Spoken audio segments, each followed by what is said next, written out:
चलिए लगाते हैं, घड़ी लगाओ, घड़ी लगाओ।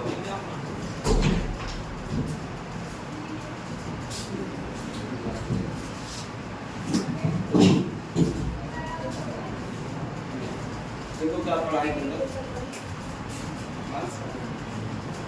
बेटा, जल्दी बताओ। हाँ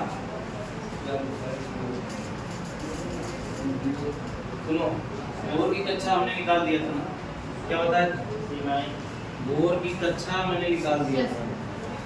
हाँ तो फार्मूला बताया, मिडिल के जो है इलेक्ट्रॉन की ऊर्जा ज्ञात करने, एप्लीकेशन लिखो, इलेक्ट्रॉन एप्लीकेशन लिखो, इलेक्ट्रॉन की ऊर्जा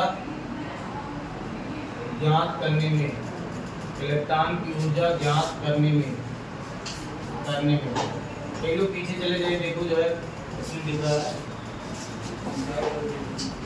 इलेक्ट्रॉन की ऊर्जा ज्ञात करने में, एक बार देख लो। Yes sir. हाँ यस सर। यहाँ देखो, यस सर दिख रहा। यहाँ यस सर। ठीक है, बैठो। इलेक्ट्रॉन की ऊर्जा ज्ञात करने में देखो इसका फार्मूला लिखना है बेटा, फार्मूला लिखा था, लिखो। इलेक्ट्रॉन की ऊर्जा मान लीजिए En बराबर, E मतलब कोषों की संख्या जिस कोष में इलेक्ट्रॉन है, n बराबर 1 2 3, उसमें इसका फार्मूला मैं डायरेक्ट लिखना चाहता हूँ, -2 pi square m z square e का 4 z e का 4 n स्क्वायर h स्क्वायर, रट लो बस, ये सूत्र लिखो। तीसरा, ये दूसरा एप्लीकेशन है, तीसरा एप्लीकेशन लिखो, इलेक्ट्रॉन के वेग की गणना करने में, इलेक्ट्रॉन के वेग की गणना करने में, इलेक्ट्रॉन की वेग गणना करने में फार्मूला लिख लो बेटा बस, ये जेड स्क्वायर ई का 4 एन स्क्वायर एच स्क्वायर, और ये है वेग v होता है इलेक्ट्रॉन का n सेल के लिए, और ये है 2 pi e square Z upon n h, ये वेग है। यहाँ n का मतलब होता है कोषों की संख्या, 1 2 3 4।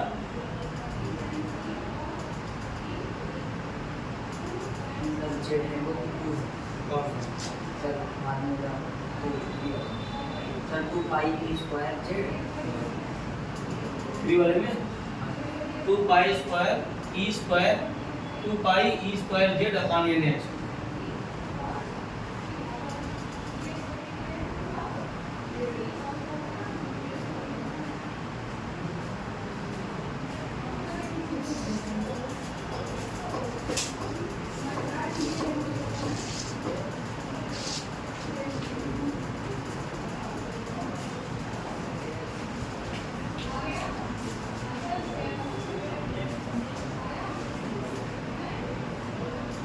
चलिए अब घड़ी लिखिए, परमाणु संरचना का आधुनिक विचार, परमाणु संरचना का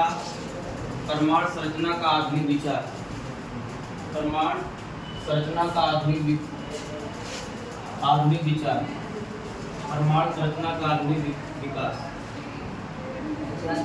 अरे वही हो गया विचार, आधुनिक विचार, आधुनिक विचार या विकास, ठीक है। एक ही बात है, विचार कर लीजिए चाहे विकास कर लीजिए। और किसके बारे में है? परमाणु संरचना। तो आधुनिक विचार है, इसमें हेडिंग डालेंगे द्रव्य की द्वैती प्रकृति, द्रव्य की द्वैती प्रकृति, द्वैती प्रकृति, द्रव्य की द्वैती प्रकृति, द्रव्य की द्वैती प्रकृति, द्रव्य की द्वैती प्रकृति।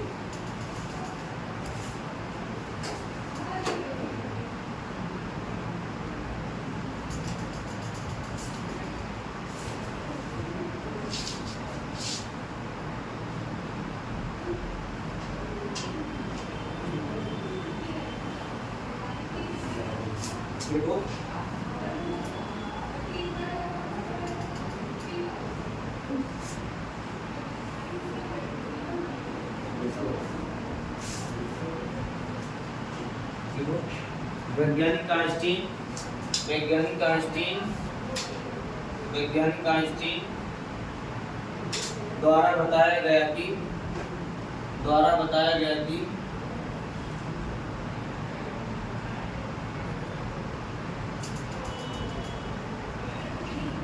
बताया गया कि प्रकाश की भांति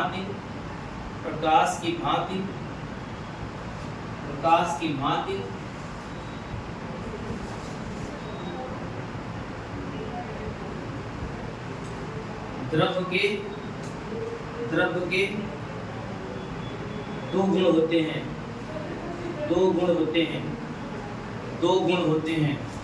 द्रव्य के दो गुण होते हैं। क्या होते हैं? दो गुण होते हैं। आप देखेंगे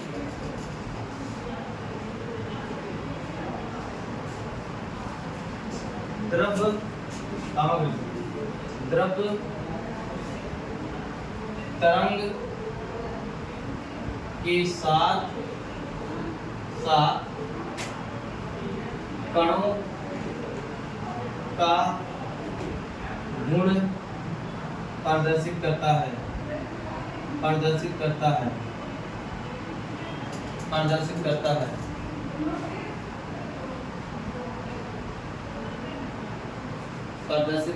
इसी गुण को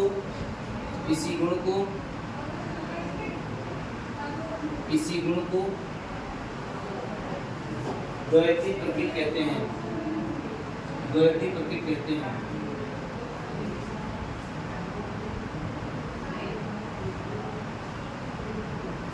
हो गया?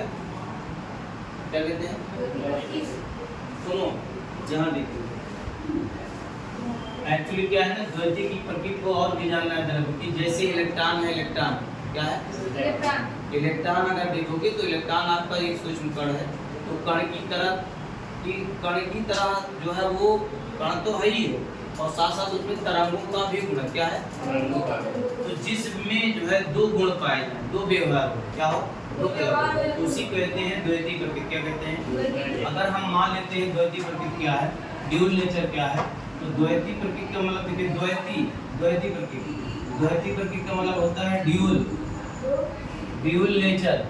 और ड्यूल नेचर का मतलब क्या हुआ, ये जान लो कि आपका जैसे सूक्ष्म कण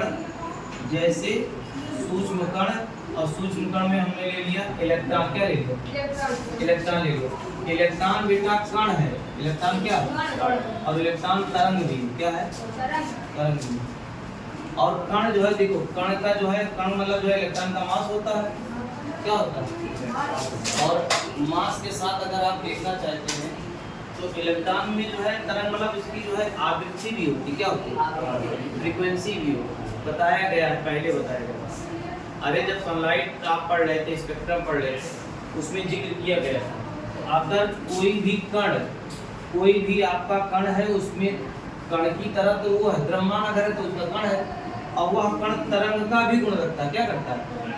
और तरंग गुण रहता है। और तरंग गुण कौन बताएगा? जो है बताइए, आवृत्ति क्या बताएगा? अरे आवृत्ति से पता चलेगा, किससे चलेगा? तो अगर दो गुण किसी में पाए जाते हैं, इसी गुण का नाम क्या है? द्वैती प्रकृति। नहीं समझ पाए क्या? कैसे समझो द्वैती प्रकृति?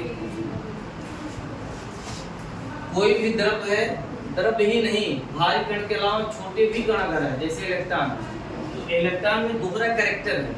एक कैरेक्टर वो कण तो है ही है, और कण कैसे जानोगे कि इलेक्ट्रॉन का मास होता है, और जिसमें मास है वो कण है, चाहे छोटा हो या बड़ा हो। और इलेक्ट्रॉन आवृत्ति भी उसकी होती है, फ्रीक्वेंसी होती है।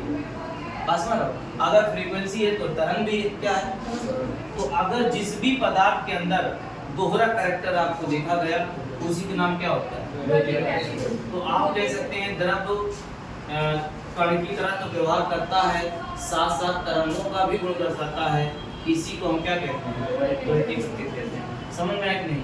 तो द्वैती प्रकृति ड्यूल नेचर पूरा जो है, जैसे सूक्ष्म कण, इलेक्ट्रॉन, कण, तरंग, और ये दिखा दीजिए, दिखाओ जल्दी से, आप भूलोगे नहीं। अरे कोई पूछे ड्यूल नेचर बताइए, तो क्यों आप उसके लिए परेशान है, मगजमारी कर रहे हैं? आप कहोगे सर जैसे सूक्ष्म कण इलेक्ट्रॉन है, जैसे कोई मैटर है, हम कह रहे हैं पत्थर ही है, है, पत्थर को बहुत स्पीड कर दिया जाए, बहुत स्पीड से, तो पत्थर तो आप जान ही रहे हैं उसका द्रव्यमान है, लेकिन तरंग का गुण कब आएगा? जब उसका वेग जो है प्रकाश के वेग के क्या हो जाए, बराबर हो जाए। लेकिन उतना संभव नहीं है, इसलिए सूक्ष्म कण के लिए अप्लाई किया गया है। सूक्ष्म कण जैसे इलेक्ट्रॉन एक कण है, कण के साथ साथ इलेक्ट्रॉन क्या है, तरंग भी क्या है। और बोलो भाई, इसमें दोनों गुण अगर पाए जाते हैं उसको हम क्या कहते हैं, द्वैतीय प्रकृति कहते हैं। क्या कहते हैं, नहीं समझ पाओगे क्या? सर इलेक्ट्रॉन की चाल सूर्य के प्रकाश की चाल के बराबर है। इसकी सूर्य के प्रकाश की चाल के बराबर होता है? नहीं, ऐसा नहीं सब इलेक्ट्रॉन। भाई इलेक्ट्रॉन तो अलग अलग कक्षाओं में है ना, लेकिन आप लाने के लिए जो आपकी कोई सिस्टम पदार्थ का जो में इलेक्ट्रॉन है उसका स्पीड बढ़ाने के लिए जो है, उसके लिए तो जो है आपको अलग से ऊर्जा देनी पड़ेगी, ऑटोमेटिक हो पाएगा। लेकिन ऊर्जा दे सकते हैं छोटे कण के लिए, लेकिन भारी कणों के लिए उतना वेग आप जो है नहीं कर सकते। सर अगर दे दें तो हो जाएगा? बिल्कुल का नहीं हो जाएगा। चल भी रहे, लाइट काम कर रहे हैं, जो है पूरी तरह से सिस्टम नहीं आ रहा भाई, बिजली है पूरी तरह, करंट आ रहा है, दौड़ रहा है, सब उसमें तरंग का गुण तो है ही, हलचल आपको करेगा, वाइब्रेट तो करेगा, क्या करेगा, वाइब्रेशन करता है। तो तरंगों का भी गुण क्या है, तरंगों का गुण। नहीं समझ पाए क्या? कोई पूछे जो है द्वैतीय प्रकृति क्या है, ड्यूल नेचर क्या है, तो क्या बताओगे? कहोगे इलेक्ट्रॉन एक कण है, कण के साथ साथ वो क्या है, तरंग भी, तरंग का भी गुण रखता है। इसे बताओ, आप भूल जा, फ्रीक्वेंसी भूल जा, ये तना बोल दे बात चढ़ के। सर कोई भी जो है सूक्ष्म कण जैसे इलेक्ट्रॉन है, वह एक प्रकार का कण है, और कण के साथ साथ उसमें तरंगों का भी गुण है, तो दोहरा कैरेक्टर है। क्या है? और अगर किसी में जो है दोहरा कैरेक्टर है, उसी को हम क्या कहते हैं, ड्यूअल कैरेक्टर या ड्यूअल नेचर कहते हैं, द्वैतीय प्रकृति। क्या कहते हैं? तो आप द्वैतीय प्रकृति को समझाने के लिए मेरे बीच एक आए, ड्यूअल नेचर बताने के लिए, समझाने के लिए, वो आते हैं डी ब्रोगली इक्वेशन। क्या आता है? तो नई लाइन लिखेंगे, देखो क्या लिखेंगे, द ब्रोगली समीकरण की उत्पत्ति, द ब्रोगली समीकरण की उत्पत्ति, द ब्रोगली समीकरण की उत्पत्ति, द ब्रोगली समीकरण की उत्पत्ति। ठीक है, चलो आप लिख सकते हैं derivation of de Broglie equation. De Broglie equation, Broglie कितने लिख जान लो, BROGLIE है, ब्रोगली है। ब्रोगली देखो ई लगाना पड़ेगा, अब उनके पेरेंट्स ने लगा दिया था, मार्केट में उनके था, तो आपको यहाँ देखो हमने द लिखा है, ये डी ब्रोगली, लेकिन ये हिंदी में लिखा जाता है द ब्रोगली समीकरण की उत्पत्ति। डी जी लिख देंगे, कोई जो दिक्कत नहीं, इनका पूरा नाम है। अब उनके यहाँ जो आधार कार्ड जो चलता होगा उस जमाने में, उनका यही है, मार्कशीट में नाम है, फर्जी नाम छोड़ो, फर्जी नाम होता तो इसमें रखबे नहीं रखो। ठीक है, जरा इसमें लिखो, देखो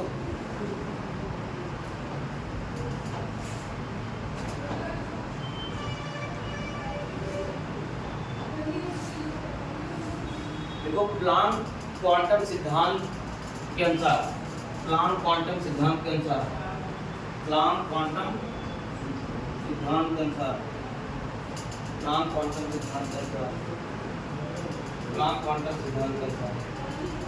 अच्छा बताइए, पीछे मैंने बताया था प्लांक ने एक समीकरण दिया था, कोई बताए? प्लांक क्वांटम सिद्धांत के अनुसार प्लांक ने एक समीकरण दिया था, बताओ भाई। E बराबर क्या होता है, hv। E बराबर क्या होता है, ये कौन दिया था, प्लांक क्वांटम, ये प्लांक क्वांटम के अनुसार है। आप उसके बाद जो है लिख लो, हो गया। आइंस्टीन ने एक समीकरण दिया था, क्या दिया था, आइंस्टीन पर आप लिखे थे E बराबर mc², क्या लिखे थे, ये आइंस्टीन ने दिया, ठीक है, ओके। अच्छा बताइए समीकरण इसको एक मान लिया जाए, इसको समीकरण क्या मान लिया? दो।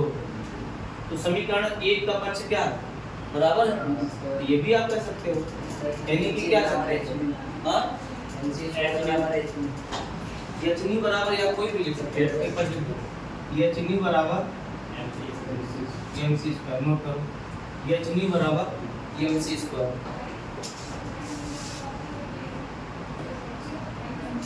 अच्छा हम जानते हैं, क्योंकि हम जानते हैं न्यू बराबर होता है सी बाई लेमडा, तो दिन जब हम फार्मूला बता रहे हैं तो यहाँ लिखिए एच इंटू न्यू के स्थान पे क्या लिखेंगे? सी अपॉन लेमडा बराबर एम इंटू सी स्क्वायर। अच्छा ये बताओ हम कुछ कट्टा मुट्टा कर सकते हैं? क्या कर सकते हैं? अरे भाई ये स्क्वायर से ये सी कट जाएगा, तो बताइए h upon lambda equal to m c हो जाएगा। बात समझ में है? बोलो भाई। चलो लेमडा बराबर क्या हो जाएगा? लेमडा बराबर हाँ लेमडा बराबर हो जाएगा लेमडा बराबर h upon m c. Note करो लेमडा बराबर एच अपॉन सी। ठीक है। और सुनो ये जो सी है यहाँ वेग जो है प्रकाश के वेग के बराबर है। सी किसके? तो प्रकाश के यहाँ सी बराबर भी लिख सकते हो। सी बराबर क्या लिख सकते हो? अरे वेग प्रकाश के वेग के बराबर मान लो अगर है तो ये क्या सकते हो? लेमडा बराबर लिख सकते हैं एच अपॉन एम इंटू भी हो जाए क्या? बोलो भाई। और एम इंटू भी बराबर होता है मोमेंटम। क्या होता है? मोमेंटम। तो अब बताइए फिर क्या हो जाएगा? लेमडा बराबर एच अपॉन मोमेंटम मतलब संवेग। यही आपका डी ब्रोगली इक्वेशन समीकरण है। डी ब्रोगली इक्वेशन समीकरण क्या है? लेमडा बराबर h upon P. Sir lambda बराबर एच अपॉन एमसी क्या? एमसी कोई दिक्कत नहीं, लेकिन उन्होंने पूरा फुल जो है रिड्यूस कर दिया था, वैल्यू छोटा कर दिया। यहाँ आ गए ये जो है उन्होंने कहा इलेक्ट्रॉन का ये जो द्रव्यमान है उसका जो है वेग है का गुणा जो है आप लिख सकते हैं सी का जो है अगर वेग मान लिया जाए प्रकाश के वेग या इलेक्ट्रॉन के भाई प्रकाश के वेग के बराबर और इलेक्ट्रॉन का वेग मान लिया जाए तो उसके स्थान भी रख दें। एम इंटू भी बराबर क्या होता है? पी होता है और पी को संवेग कहते हैं। तो लेमडा बराबर एच अपॉन पी, यही आपको वेग पे लिख देना है। इसको कहते हैं क्या? बोलो भाई। डी ब्रोगली समीकरण क्या कहते हैं? लिख लो क्या लिखो? लिखो ये लिखो यही डी ब्रोगली समीकरण है। डी ब्रोगली क्या है? अच्छा समझ में नहीं आया क्या? अरे भाई प्लांक ने ये दिया था और ये क्या था? आइंस्टीन ने। भाई प्लांक ने जो है आपका जो इलेक्ट्रॉन है वो तरंग की तरह जो है क्यों व्यवहार करता है? ई बराबर एच न्यू के बाद दे दिया सिंबल, ये डेफिनेशन करा। आइंस्टीन ने कहा कैसा है इलेक्ट्रॉन में कण का भी गुण होता है, तो ये हो गया। आप डी ब्रोगली ने कहा ऐसा है ये दोनों कैरेक्टर होता है, उसको कहते हैं ड्यूल कैरेक्टर। तो दोनों कैरेक्टर को लेते हुए जो है उन्होंने क्या किया? एक फार्मूला दे दिया लेमडा बराबर एच अपॉन रो। लेमडा बराबर क्या लिखा? H upon P. अब सुन लो इसमें पढ़ाने के लिए हाँ तो वो जो है मैम अभी छुट्टी में पढ़ाएंगे ना।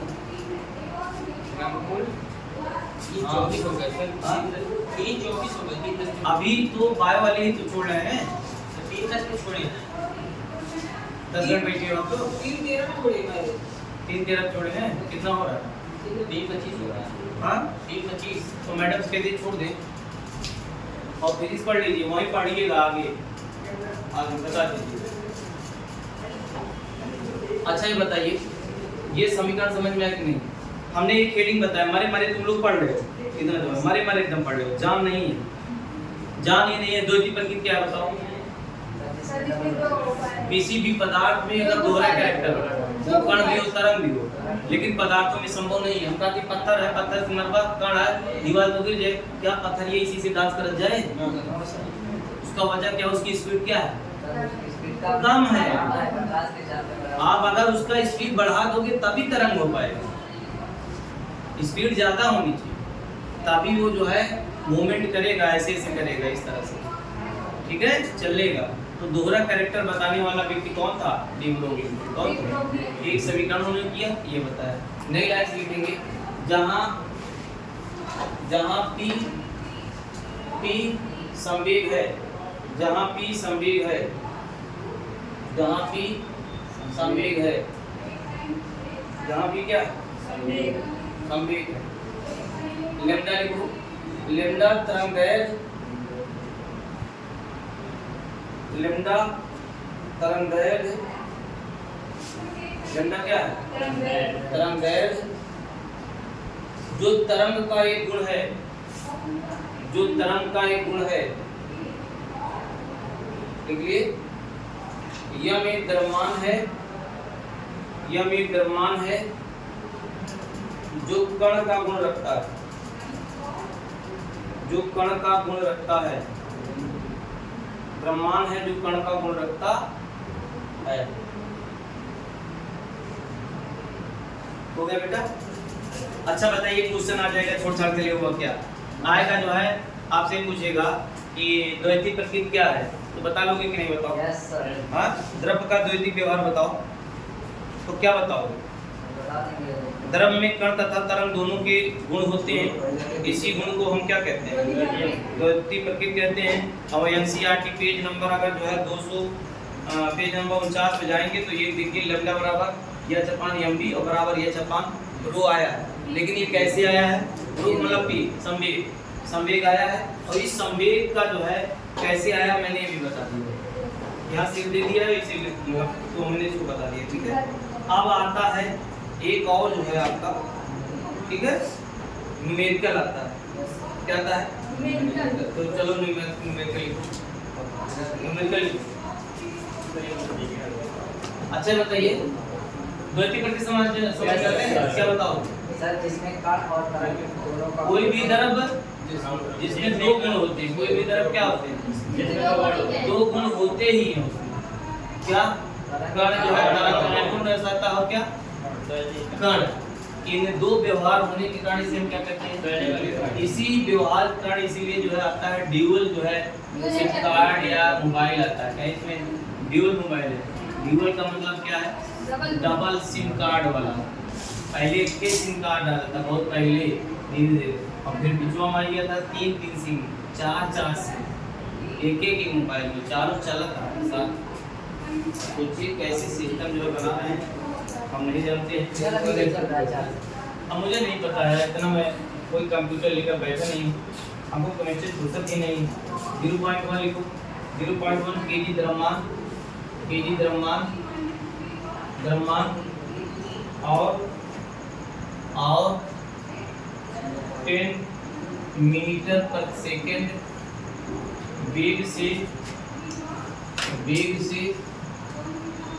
गति कर रही एक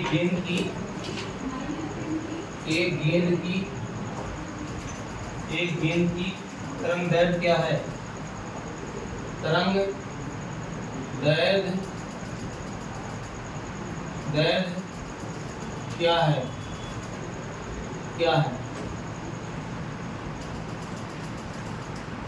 ठीक है, चलो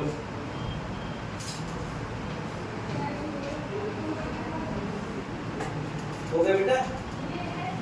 सुनो, अब इसमें आंसर कुछ नहीं, ये 1 लाइन का आंसर है, 1 लाइन। अच्छा बताइए, तरंग दैर्घ्य पूछ रहा है आपको, अब यहीं से प्यार से आंसर लिखना है। हम वी नो दैट,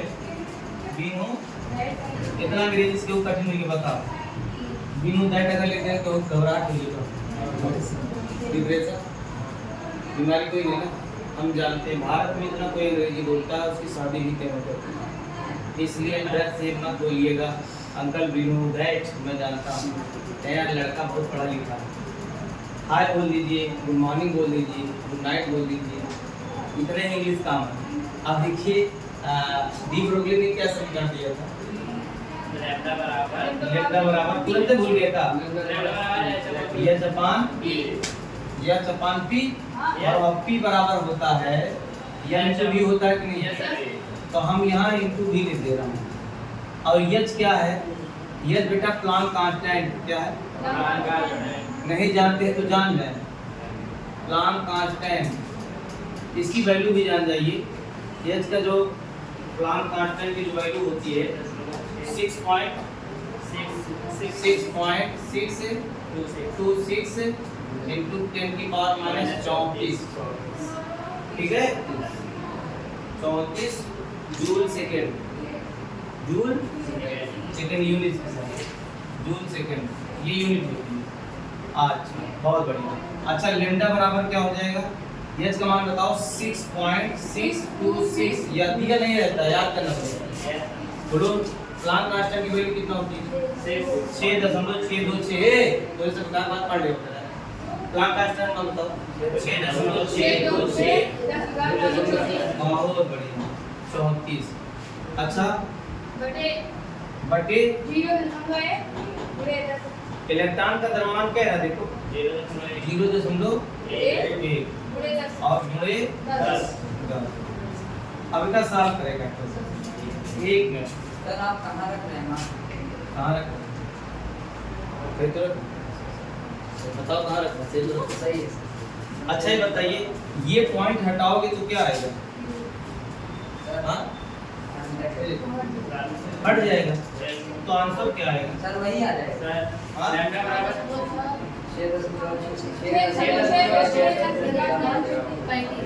35 आया है, एक आया 35 है वो, कौन बात पे 35 बोल दी, माफी मांगा पहले।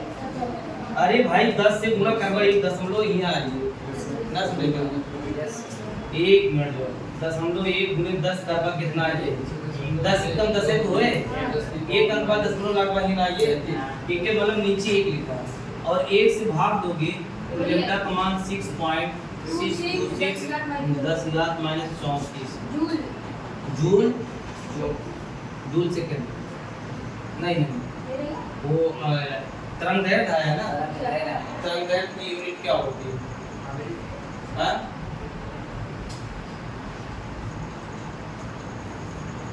इतना जो है मीटर लिखो, क्या लिखो? मीटर लिखो, मीटर लिखो। आंसर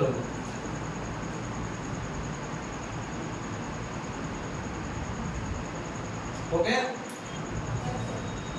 अब हेडिंग लिखी,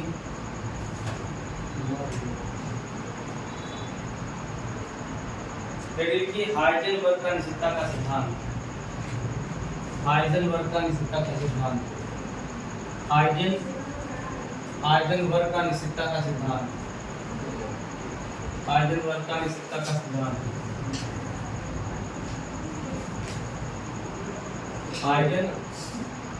हाइजेनबर्ग का अनिश्चितता का सिद्धांत,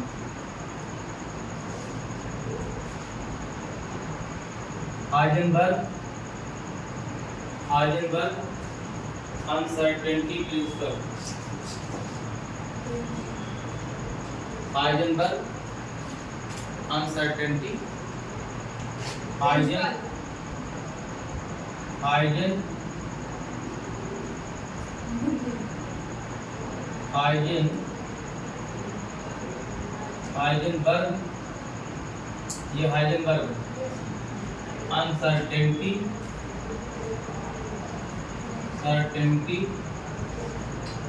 प्रिंसिपल,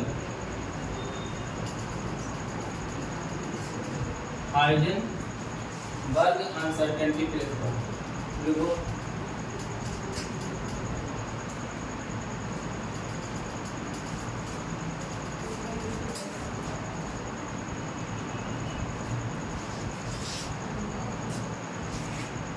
थोड़ा सा स्पेलिंग में उदाहरण ऐसे लिखो, हाइजेनबर्ग लिखो। साइंटिस्ट है यार, वो पता स्पेलिंग लिखते हैं, ठीक है, नाम का अपना HEISE N Heisenberg BERG apostrophe uncertainty principle लिखा हुआ है, ठीक है।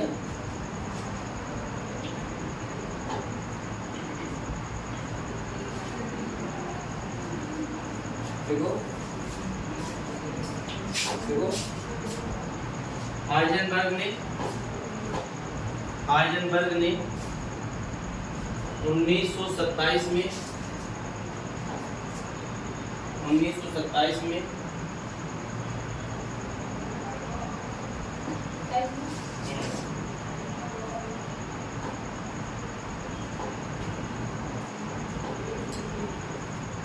एक नियम दिया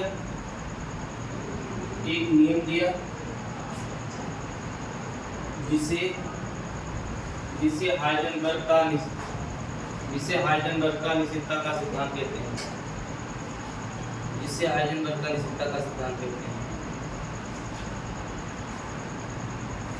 ठीक है।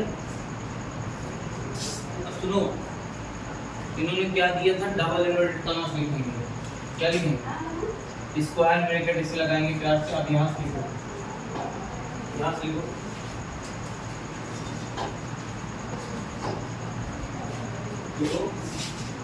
इस सिद्धांत के अनुसार इस सिद्धांत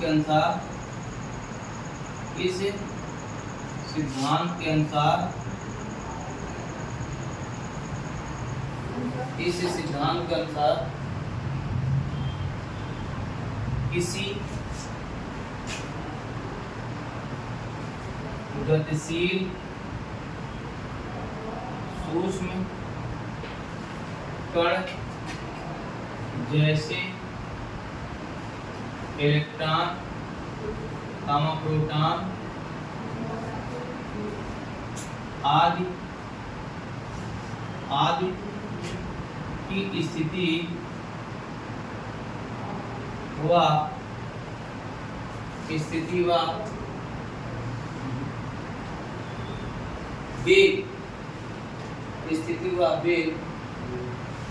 वेग दोनों एक साथ निर्धारण करना असंभव है।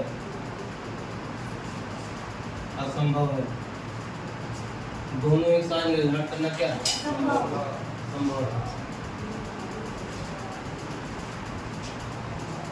ठीक है। अब इसको बात को समझिएगा। मान लीजिए न्यूक्लियस है, ये न्यूक्लियस नाभिक हो गया, ये सेल है। मान लीजिए यहाँ पे इलेक्ट्रॉन है। अच्छा मान लीजिए ये इलेक्ट्रॉन है, तो ये के है, यल है, एम है। तो ये के सेल है, यल सेल है, ये एम सेल है। ध्यान दीजिए, इधर ध्यान दीजिए। अच्छा बताइए, हमने अगर इसका पोजीशन जानना चाहे, पता लगाना चाहे, अरे किसी हम स्पेक्ट्रोस्कोपी या NMR या जो IR या UV रेस के माध्यम से जानना चाहिए कि न्यूक्लियस से इलेक्ट्रॉन की दूरी कितनी है, तो पता लगे कि ये तीसरी जो है सेल में है। लेकिन उसी समय वेग भी पूछ लो, क्या पूछ लो, अगर मैंने बताया इनकी स्थिति ये है, ये पोजीशन बताओ, क्या बता रहा है, पोजीशन। लेकिन एक लोग कहें इसका वेग भी बताओ, क्या बताओ, वेग। पोजीशन को अगर बता देंगे तो वेग इसलिए नहीं बता पाओ क्योंकि मूविंग पार्ट के है। जब तक आप यहाँ को बता रहे तब तक वेग इसका जो है कुछ होता। भाई हम कह रहे पोजीशन यहाँ बता दिए तो वेग नहीं बताया। अगर वेग बता दिए कि कितनी स्पीड से घूम रहा है तो पोजीशन नहीं जान पाएंगे। बड़ों के लिए कर सकते हो, भारी पत्थर के लिए कर सकते हो। अरे भारी पत्थर मारो, मान लीजिए सेरी में आपने जो क्या किया, पत्थर मारा, और यहाँ पेड़ का है, पेड़ में जो एक ही आम बचा हुआ, आम का सीजन खत्म हो गया, पता नहीं क्यों एक आम उसमें रह गए। आपने पत्थर उठाया और इस आम पे जो है निशाना लगाया, क्या किया, निशाना लगाने के बाद आपको तो मालूम हो जाएगा कि इधर लगा रहे हैं तो कितना वेग से हम जो है पत्थर मार रहे हैं।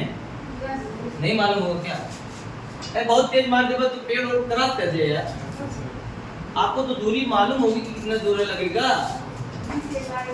कितना दूर जाएगा, लेकिन आपको इतने बड़े में आपकी स्थिति भी मालूम हो जाएगा कि पत्थर हमारा पास से गया है या दूर से गया है। नहीं, लेकिन चूंकि इलेक्ट्रॉन दिखता नहीं है, इलेक्ट्रॉन दिखता नहीं है, ये उसका एक स्ट्रक्चर नहीं है, तो मूविंग पार्टिकल है, गतिमान है, अगर गति कर रहा है तो उसके लिए पोजीशन और वेग दोनों एक साथ निर्धारण करना संभव नहीं है। यदि किसी जो है क्षण इलेक्ट्रॉन की स्थिति ज्ञात कर ली हो तो उस क्षण पर उसका वेग निर्धारण करना संभव नहीं है। यदि वेग आप निर्धारित कर लिया है तो पोजीशन जो है आप जान। इसी बात को जो है हाइजन ने बताया था, और इसीलिए इस नियम को क्या कहते हैं, हाइजेनबर्ग का अनिश्चितता का सिद्धांत कहते हैं। अनिश्चितता का मतलब अनसर्टेनिटी है। अनसर्टेनिटी मतलब जो है क्या, क्लियर।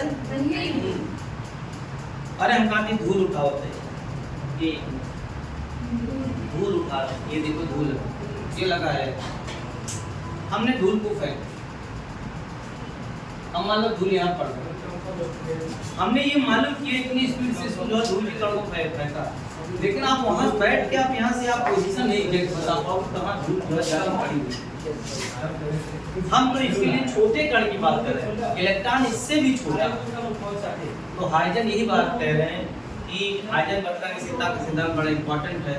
किसी भी जो है मूविंग जो है पार्टिकल्स है, गतिमान है और वह सूक्ष्म है, उसकी स्थिति और वेग दोनों एक साथ निर्धारित करना संभव। बोला भाई सचिन, समझ में ना समझ थोड़े हो क्या हाइजेनबर्ग से सिद्धांत क्या है?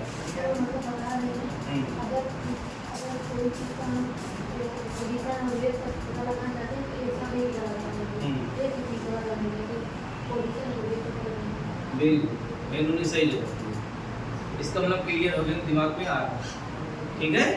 ये अपनी बात से ये कह रहे हैं सर, अगर आप इस इलेक्ट्रॉन की आप पोजीशन जानना चाहते हैं तो वेग नहीं जान पाएंगे, और वेग अगर जानने की कोशिश करेंगे तो पोजीशन नहीं। इसी बात को हाइजन ने जो एक्सप्लेनेशन किया था, बासमर, और इसी जो है डिफिनीशन को केमिस्ट्री वालों ने क्या लिख दिया, हाइजेनबर्ग का अनिश्चितता का। हाइजेनबर्ग की स्पेलिंग मैंने लिखा, एक बार गलत लिखा था, वो क्षमा प्राप्ति है, पुनः मैंने इसको सही किया, और ये स्पेलिंग आप भी देख लीजिएगा। गुरु जी भूल गए तो हम भी भूल सकते हैं, पक्का है। और इसीलिए इस जो है हर व्यक्ति को जो है प्रैक्टिस ही जो है परफेक्ट बनाती है। अगर खिलाड़ी प्रैक्टिस नहीं करेगा तो खेल नहीं पाएगा, अगर डॉक्टर प्रैक्टिस नहीं करेगा तो इंजेक्शन और आपको दवा नहीं लगा पाएगा, इसी प्रकार वकील अगर प्रैक्टिस नहीं करेगा तो झूठ नहीं बोल पाएगा, समझ में आया।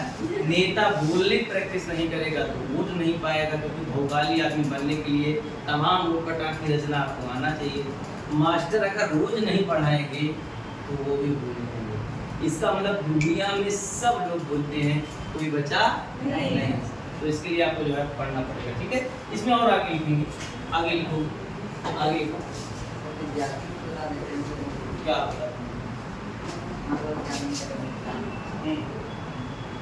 चलिए आगे। यदि किसी कण की स्थिति में अनिश्चितता नहीं लाई, यदि किसी कहो, यदि तू लिखता है यह किसी लिखता है, यह देखो ह्यूमन नेचर अभी गलती कर रहा है। यदि किसी कण की स्थिति में अनिश्चितता मैं लिखा हूं, अनिश्चितता लिख रहे ना, हो गया बेटा। अनिश्चितता डेल्टा एक्स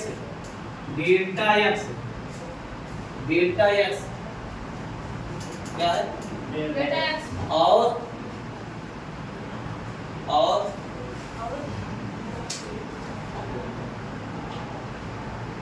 संवेग में अनिश्चितता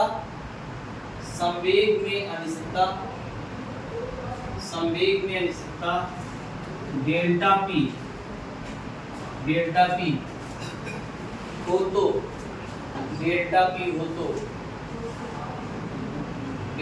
हो तो देखिए एक उन्होंने फार्मूला दिया था, वो फार्मूला कई बार पूछा गया विकल्प के रूप में। तो क्या होता है जानते हो, डेल्टा एक्स ठीक है, delta x into delta P greater equal, greater और इक्वल का भी सिंबल एच अपान 4 पाई। अब इसको मतलब हाइड्रोजन के एक क्वेश्चन दे दिया, कहा डेल्टा एक्स और डेल्टा पी मतलब जो है द्रव्यमान और उसका ये जो डेल्टा एक्स हो गया और ये क्या हो गया डेल्टा पी बराबर क्या होता है संवेग क्या होता है यम इंटू बी, मतलब यम और इंटू बी का जो गुणनफल इनका है या तो एच अपान 4 पाई के मान के इक्वल होगा या तो ज्यादा होगा। हाँ तो एक समीकरण दे दी, ये समीकरण बहुत इंपॉर्टेंट है, कभी कभी पूछ लेता है कि इनमें से 4 समीकरण दे देगा हाइजेनबर्ग का जो है अनिश्चितता का समीकरण कौन सा है, तो भूल जाओगे क्या? सर हाँ तो नोट करो। सर हमारे अच्छा ये बताइए वेग जो है आपका बदलता रहता है। अच्छा डेल्टा एक्स, एक मिनट, डेल्टा एक्स इंटू हम यहाँ पे यम लिखते हैं और इंटू डेल्टा भी लिखते हैं। डेल्टा का मतलब यहाँ चेंज और एक्स मतलब यहाँ डेल्टा मतलब चेंज और किसके जो है पोजीशन में चेंज। यहाँ हम कहते हैं वेग में चेंज कर रहे हैं भाई, इलेक्ट्रॉन का तो द्रव्यमान कांस्टेंट रहेगा ना, वही रहेगा, इन दोनों का गुणनफल ये कहलाता है।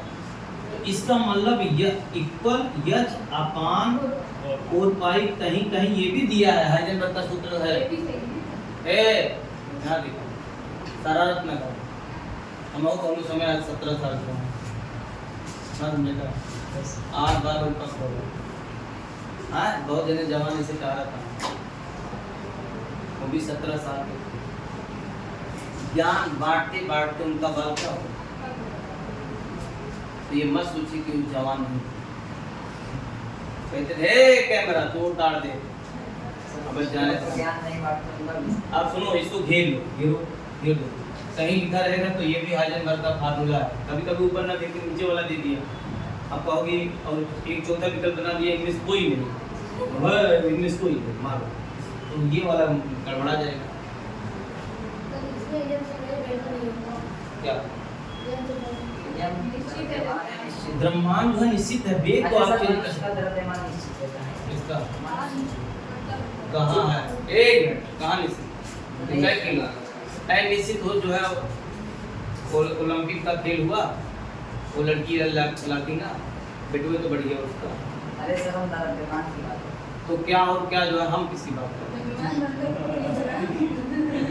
द्रव्यमान की बात हम भी कर रहे हैं। किसी वस्तु का द्रव्यमान बदलता है कह नहीं बदलेगा, तो सर जब बदलेगा डेल्टा भी लगेगी। कहाँ यम क्या है? इलेक्ट्रॉन का द्रव्यमान यार, इलेक्ट्रॉन खाद बाका को बफर सिस्टम में जाता है,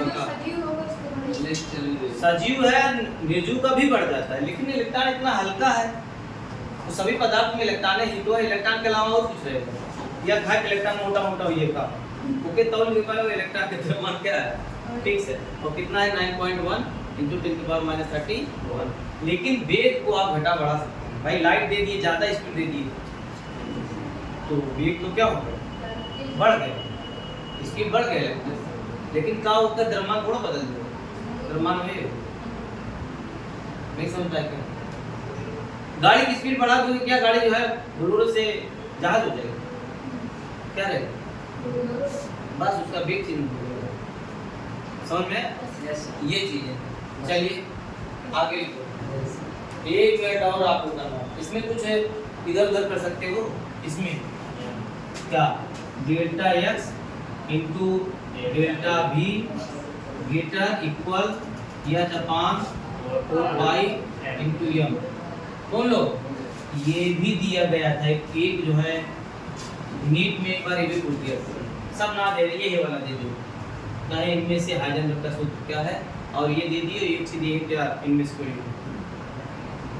आप जे ना का पढ़े ये इतना बड़ा इनमें से कोई नहीं, तो हम डेल्टा एक्स इंटू ज्यादा तब पक्का क्लियर है, बोलिए दिए 4 नंबर, एक चीज ऊपर वाला जो है तो सही किए थे, एक नंबर जो है नेगेटिव है वो भी कटेगा और 4 नंबर के क्वेश्चन है तो टोटल एक बार में 5 नंबर कटेगा, कितना कट जाएगा, तो 15 अगर आपका सही है तो 10 नंबर हो जाएगा एक ही बार में, नीचे है फिर एक चीज जो है सही ना कि कंफ्यूज होगी गलत होगी तो 10 पैर है मोटा हो गया।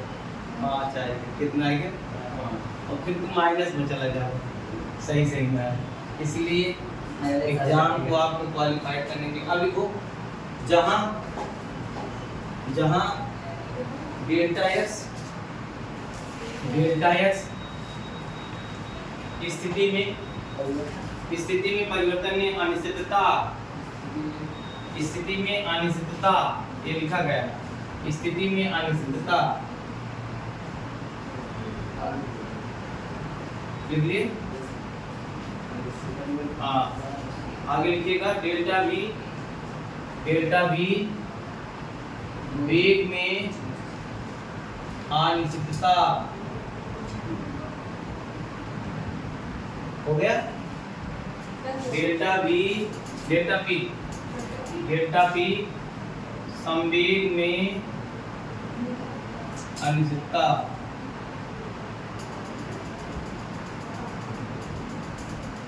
और कुछ बचा हुआ है यम क्या है यम बराबर द्रव्यमान सिर्फ द्रव्यमान और यश क्या है प्लांक नियतांक एक के मान बताओ 6.626 प्लांक नियतांक कितना होगा 6.26 माइनस मीटर यूनिट के साथ याद हो चाहिए। प्लांक का जो है मान कम से कम 14 है तो कुछ ले लिए 10 आती कम पड़ता है प्लांक का वैल्यू होता है चुप रहते हैं नहीं बोलो पता कि प्लांक वैल्यू हमका नाम बता दो हम बताओ 6.626 into 10 की पावर माइनस 34 मीटर पर सेकंड देखिए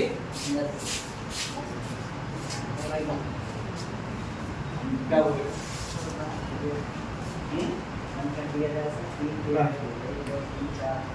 पेज है कि नहीं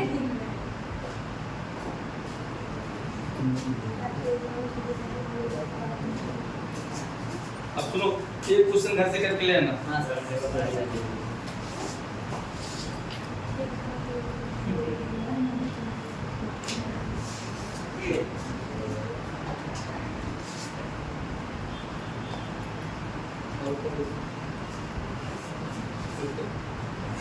बस करें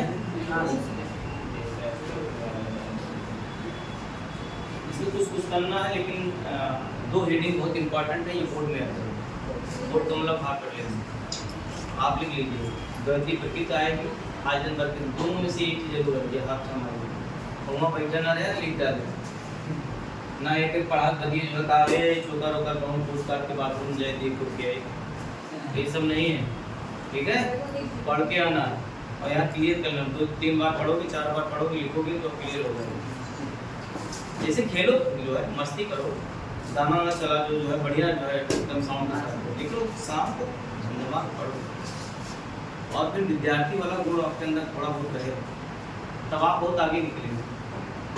हम नहीं कह रहे सीरियस हो जाइए हॉस्पिटलाइज हो जाइए हाँ इतना आपको काम करना है ठीक। अगले दिन सुनो संडे का क्लास एक्स्ट्रा लेंगे और केमिस्ट्री इसको समाप्त कर देंगे ये चैप्टर ज़्यादा कुछ बचा नहीं बहुत ज़्यादा 2-3 दिन में क्या होगा हाँ लेकिन इसका एक्सरसाइज पीछे करते रहिए। एनसीईआरटी का जो एग्जाम्पल दिया गया है वो एग्जाम्पल आप कर लिया करो हाँ गुणा भाग कर लिया करो क्या क्या कैसे है जितना आप कुछ देखो हमारे ही ऊपर ना जो है रहो कोई दुनिया का आदमी आपको सिलेक्शन नहीं दिलाएगा टीचर जरूर पढ़ाता है टीचर एक गाइड देता है सपोर्ट करता है बातों को बताता है लेकिन सिलेक्शन तो आप ले लोगे कौन लेगा हाँ देखो कैमरा बंद